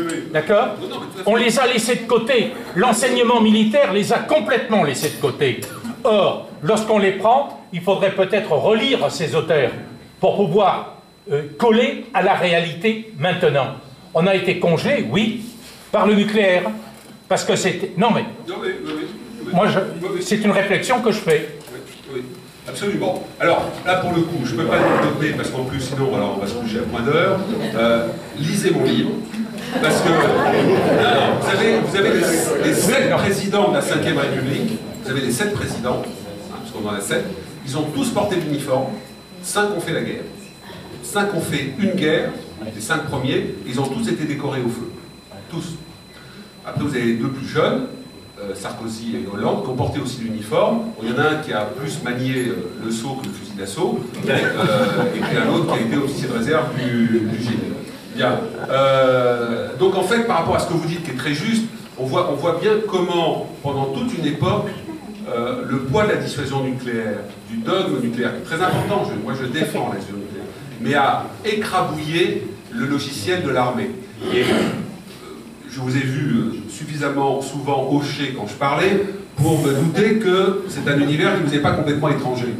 Et vous vous souvenez de ce qu'on appelait dans les années encore 80-90 l'armée au chaud d'eau froide. Oui. Bon. Alors, l'eau chaude, c'est ce que je porte là. C'est la rouge. Et l'eau froide, c'est l'ordre national du mérite. Alors, on parlait d'armée au chaud d'eau froide, parce que vous aviez une partie de l'armée qui était tournée vers le pacte de Varsovie, qui est dans une posture un peu de chèvre au piquet, attendant les blindés soviétiques et puis la dissuasion nucléaire jouée, et qui ne portait que comme décoration à l'ancienneté, c'est infiniment respectable, ce qu'on appelait au chaud d'eau froide, c'est-à-dire l'ordre national du mérite bleu, la Légion d'honneur rouge. Et puis vous aviez ceux qui faisaient les campagnes en Afrique, nos camarades infanterie écolos, paracolos, légions étrangères, qui eux avaient des placards de décoration qui faisaient trembler d'émotion les autres.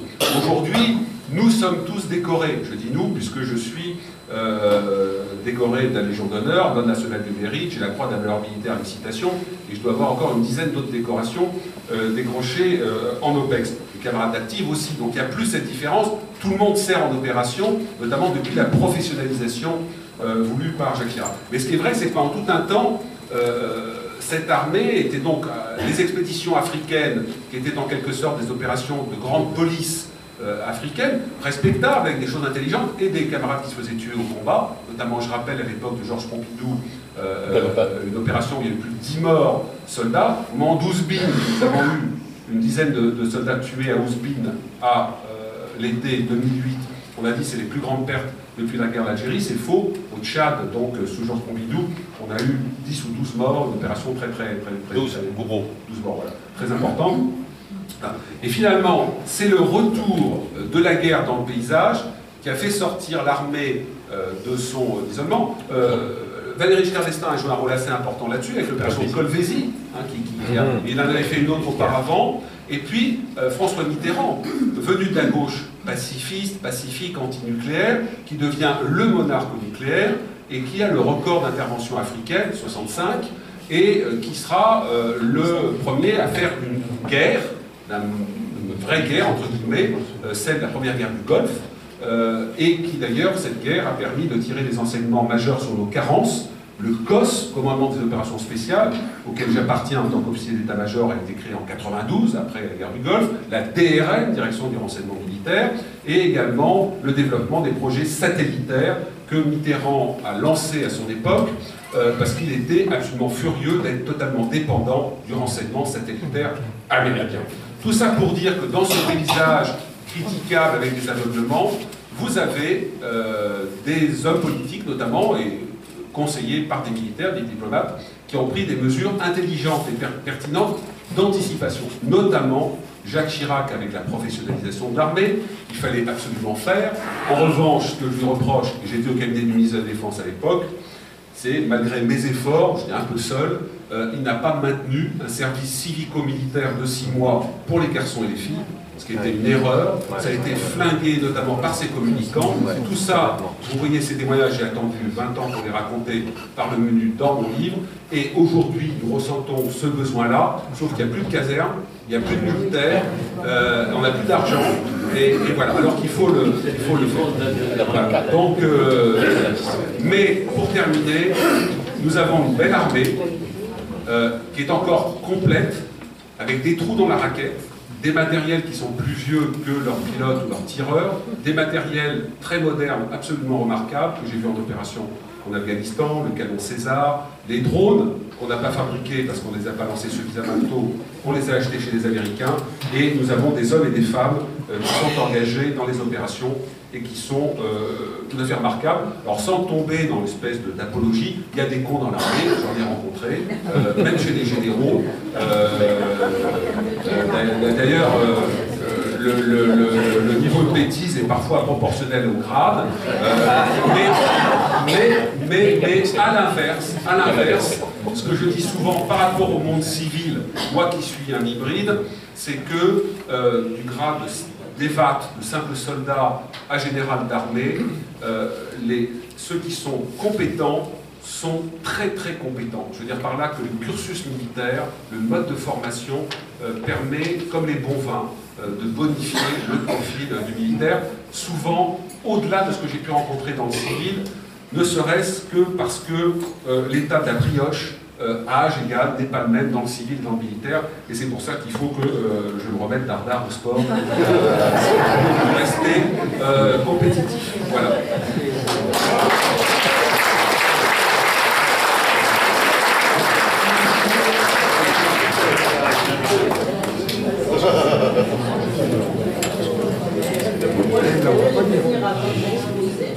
Parce que il y avait 4 points communs entre, voilà. Alors, timide,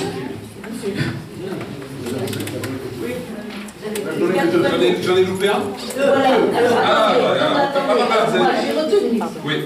Les 4 points communs, timide, visionnaire, grande gueule, et le 4e, on pourrait penser que c'était orgueilleux. Oui, alors 4e, j'ai mis marginalisé, des personnages marginalisés. Donc ils ont en point commun effectivement le fait d'être timides, visionnaires, conscients de leur supériorité, grande gueule, donc ils ouvrent leur gueule, enfin ils ont raison mais pas au bon moment.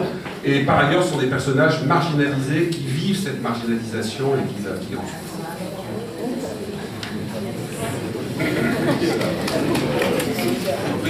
Vous avez souvent cité l'école de guerre. Comment fonctionne-t-elle maintenant par rapport à votre époque, quand vous étiez enseignant? Alors, donc moi j'ai été enseignant à la fois à ce qu'on appelait le collège interarmé de défense, qui est devenu à l'époque où Alain Juppé était ministre de la Défense. Il a été un éphémère ministre de la Défense à l'époque de Sarkozy, et Alain Juppé a rebaptisé le collège interarmé de défense en école de guerre. C'est assez intéressant parce que collège interarmé de défense, ça faisait partie, si vous voulez, de tout... Bon, vous avez vu de temps en temps, je suis un peu cru, c'est un peu du tortillage de cul. C'est-à-dire, pour ne pas dire les choses de façon carrée, pour ne pas dire la guerre c'est vilain. Hein. Ceux qui vont à l'école de guerre, c'est méchant. Donc on appelle ça collège, donc ce sont des collégiens. Bon. Les types, ils ont des années d'opération extérieure, sont des collégiens interarmés de défense. Donc ça faisait partie de tout un système français, européen, ce que j'appelle la culture gentil bisounours, qui nous a imprégnés et qui explique aussi pourquoi on n'a pas pu anticiper sur un certain nombre de choses que vous avez évoquées. Et donc Juppé a voulu rompre avec ça en disant un militaire c'est fait pour combattre et on forme les meilleurs à l'école de guerre, on va pas tortiller comme ça. Voilà. Alors, sur le fond, donc, vous y trouvez des officiers supérieurs, 4 galons, 5 galons panachés, plutôt du 4 galons, après un concours difficile, compliqué, parce que ceux qui passent le concours de l'école de guerre, on ne leur donne pas 6 mois ou 8 mois de break pour le préparer. Donc en fait, ils le préparent en bossant. Et c'est vraiment tout ce talent de l'armée pour la promotion. Et dans le sens où beaucoup de chefs, quand ils ont repéré des officiers qui préparent l'école de guerre, etc., qui sont bons, vont essayer de les mettre sur un poste moins lourd pour pouvoir préparer, etc. Alors, c'est pas toujours le cas de tout le monde, tous les chefs n'ont pas cette bienveillance, mais beaucoup le font. Et donc c'est un concours difficile avec un écrit et un oral. Et après, donc, vous avez des promotions. J'ai plus les chiffres en tête. Est-ce que quelqu'un sait dans la salle la promotion de... Je pense que c'est entre 220 et 250, dont une part... Non? Oui, pardon? Bon, je pense que c'est un peu moins, je pense que c'est environ de 200 interarmées. Hein. Voilà, interarmées, je mets les étrangers voilà. dedans. Ah oui. Donc terre, air, mer, mais aussi les services, la gendarmerie, etc. Et puis des officiers étrangers qui font l'école de guerre, beaucoup d'Africains. J'ai eu un officier pakistanais, un officier chinois, Arabie Saoudite, etc. Et donc ils font une année de scolarité, ils travaillent beaucoup sur l'interarmée, l'interarmisation, parce qu'aujourd'hui vous ne travaillez pas dans votre coin, voilà. Donc on travaille beaucoup l'interarme au sein de l'armée de terre, artillerie, infanterie, génie, etc. Et puis l'interarmée pour faire face aux défis de demain. Voilà. Et l'étape d'après qui est intéressante, parce que l'armée a un cursus qui permet vraiment au meilleur potentiel d'avoir des breaks, de s'instruire et de grandir. Alors ils ont des manœuvres communes, ils font des visites réciproques, les terriens vont dans la marine, les marins vont dans l'aviation, etc. Tout ça est pas mal fait. Parfois ils ont la tête un peu comme un melon, parce qu'on leur apprend beaucoup de choses. Et moi j'ai fait, sur ces 20 ans d'enseignement, 2 séminaires. Un premier séminaire qui était sur nation et nationalisme, notamment après l'effondrement du bloc soviétique. Et puis après j'ai fait un second séminaire sur les stratégies d'influence, l'action psychologique, qui sont chères à votre ami là, qui est très important dans les guerres modernes. Vous avez des opérations de déstabilisation, aujourd'hui beaucoup par le cyberguerre, cyberpropagande, cyberinfluence. Donc j'ai fait de l'enseignement autour de ça. Et la seconde étape, juste pour terminer, pour les meilleurs, ceux qui ont fait leur commandement, leur temps de commandement, c'est le CHEM, le Centre des Hautes Études Militaires, qui font en même temps que l'IHEDN, l'Institut des Hautes Études de Défense Nationale, qu'ils font avec des civils comme moi. Donc pendant 1 an, j'ai fait l'IHEDN avec mes camarades du CHEM, qui se partageaient entre le CHEM, vraiment entre militaires, et l'IHEDN, avec des civils venant de tous les horizons pendant un an, de façon à décloisonner, décloner, c'est aussi un problème français, hein, le clonage. Et donc, le CHEM est appelé la piste aux étoiles, puisque après, quand j'étais au cabinet du ministre, j'ai retrouvé tous mes camarades de l'IHEDN, officiers généraux, et pour la petite histoire, et pour terminer là, sur une petite anecdote, ça a exaspéré mon ministre, parce que 2 fois sur 3, je tutoyais les généraux qui étaient autour de lui, et comme il n'avait pas fait de service militaire, qui était un peu complexé, ça l'énervait. Mais à l'IHEDN, quand on arrive à l'IHEDN, tout le monde se tutoie dès la première minute. C'est une tradition, et moi ça m'a permis d'avoir énormément de relais dans le monde militaire, de camarades, et ça a été extrêmement utile. Voilà, chers amis, je pense qu'on peut conclure. Merci beaucoup de votre attention.